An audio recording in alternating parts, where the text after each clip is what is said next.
एक गरीब आदमी था। वह रोज किसी काम की तलाश में रहता। कहीं कोई काम दे तो ठीक, नहीं तो पास के जंगल से कभी लकड़ियां बटोरकर, फल फूल तोड़कर या कोई बूटी ढूंढकर बेच देता था। बस किसी प्रकार वह अपने परिवार को पाल रहा था। एक दिन की बात है, वह कई लोगों के पास काम के लिए गया, पर किसी ने कोई काम न दिया। उसे बहुत भूख लगी थी, तो वह पास के मंदिर चला गया। पुजारी जी को उसकी दशा पता थी। आओ आओ महावीर, आज कैसे आना हुआ? पुजारी जी, आज मुझे कोई काम नहीं मिला।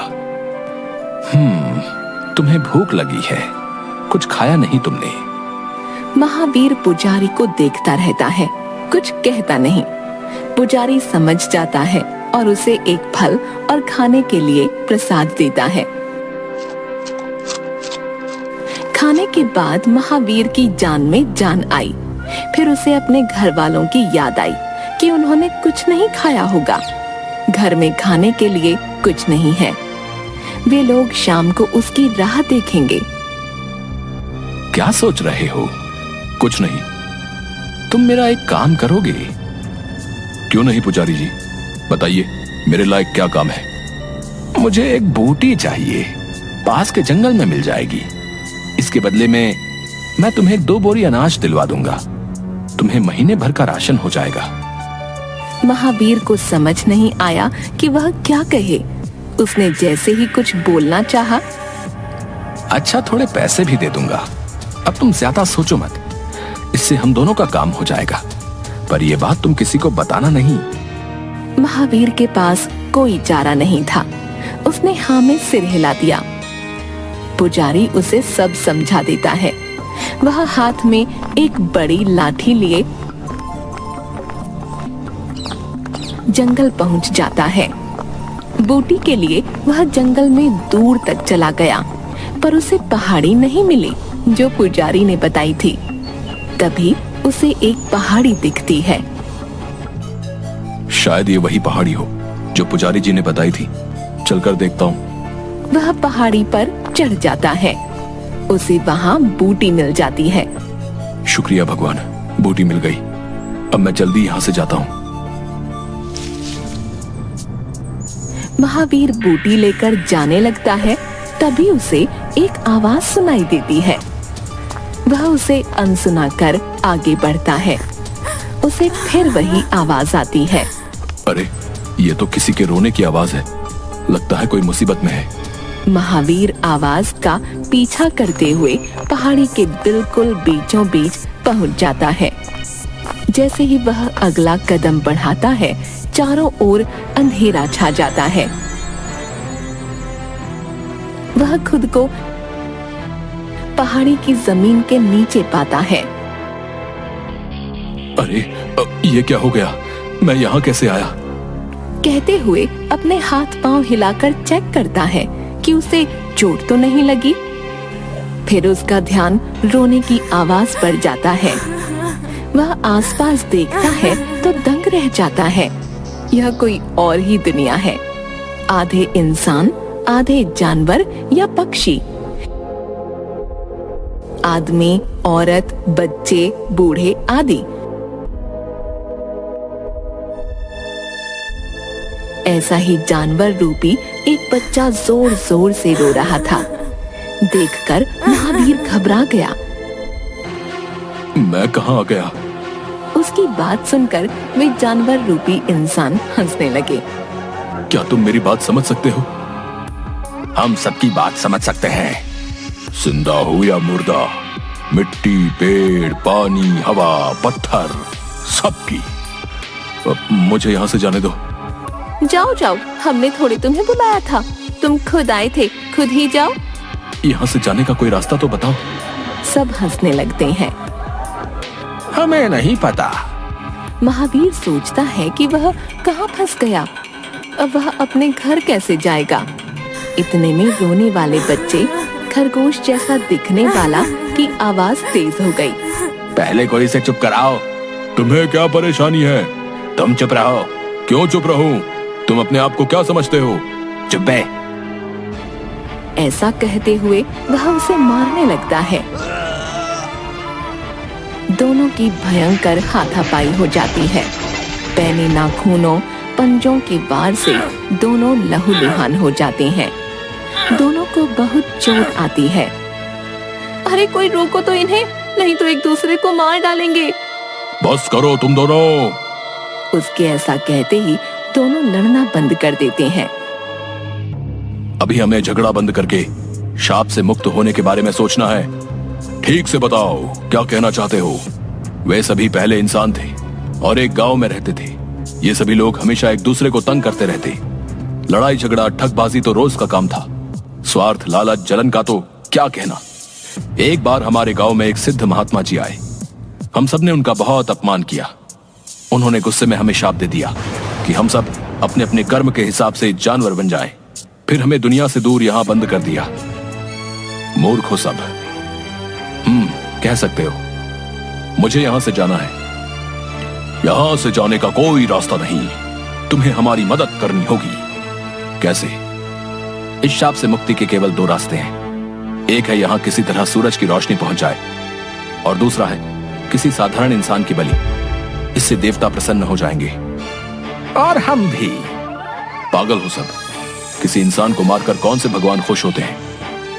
चुप, ले चलो इसे। सब डरते हुए महावीर को देवता की मूर्ति के पास ले जाकर खड़ा कर देते हैं। ये शुभ काम मैं करूंगा।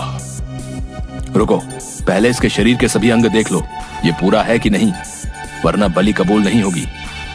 बंदर रूपी आदमी महावीर के पैर, पीठ, सिर, आंखें चेक करने के बाद गुस्से से गुर्राया। हो गया सब बेकार। इसके बाएं हाथ में 6 उंगलियां हैं। यह देख सब जमीन पर बैठ जाते हैं। खरगोश रूपी बच्चा फिर से रोने लगता है। इसका मतलब हमें कभी मुक्ति नहीं मिलेगी। सूरज की रोशनी तो यहाँ कभी नहीं आ सकती। और वह भी रोने लग जाती है। मुझे जाना है। जाओ, अब तुम्हारा यहाँ कोई काम नहीं। पर एक बात याद रखना, हमारा भेद तुम्हारे सिवाय किसी को पता न चले, वरना तुम्हारे साथ क्या होगा हम नहीं जानते। कोई रास्ता? हमें नहीं पता। पता होता तो क्या हमारी ये हालत होती? महावीर चलकर पूरी गुफा को हाथ लगा लगा कर ध्यान से देखता है। अचानक एक स्थान पर हाथ लगाते ही गुफा में अंधेरा छा जाता है और महावीर स्वयं को पहाड़ी की उसी जगह खड़ा पाता है जहाँ से वह गायब हुआ था।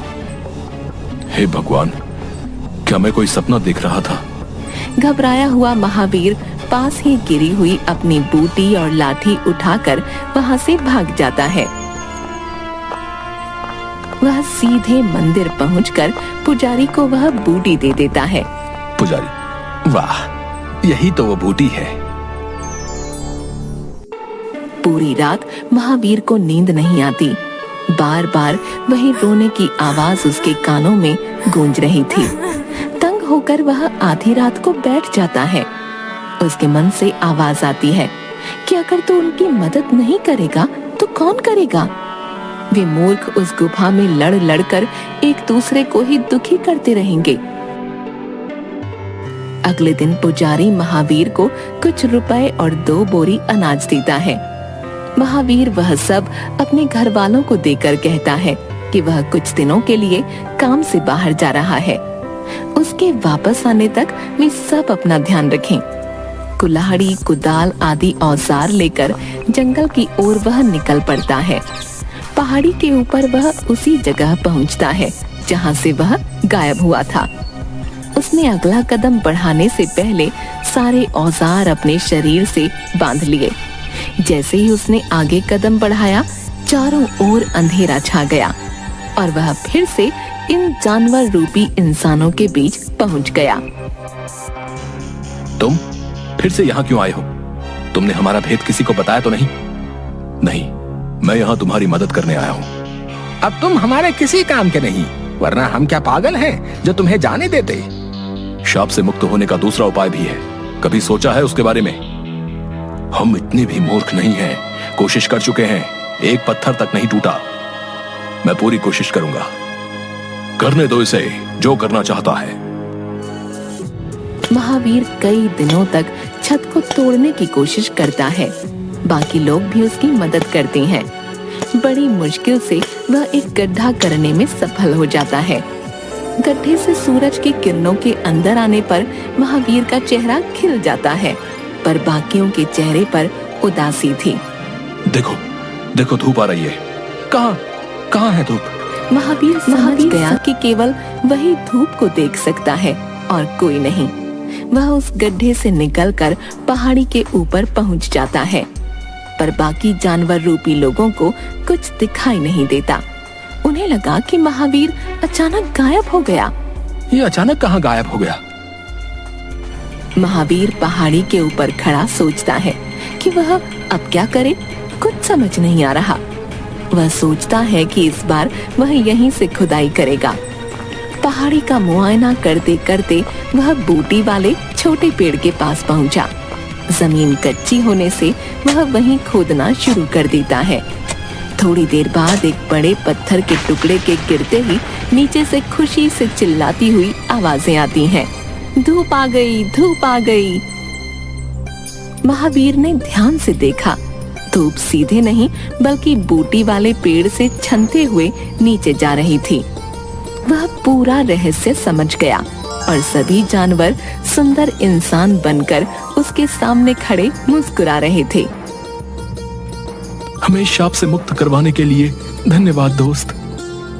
आपके इस उपकार के बदले हम कुछ नहीं दे सकते। एक पत्थर का टुकड़ा देते हुए, इसे रख लो भैया, हम चाहते हैं कि आप इसे रख लें, यह आपके कुछ काम जरूर आएगा। और वे सब वहां से एक नए और सुंदर जीवन की शुरुआत करने के लिए चले जाते हैं। महावीर भी अपने घर आ जाता है। महावीर ध्यान से देखता है। वह साधारण पत्थर नहीं, हीरा था। उसे बेचकर मिले रुपयों से वह अपने काम करने लगता है और उसकी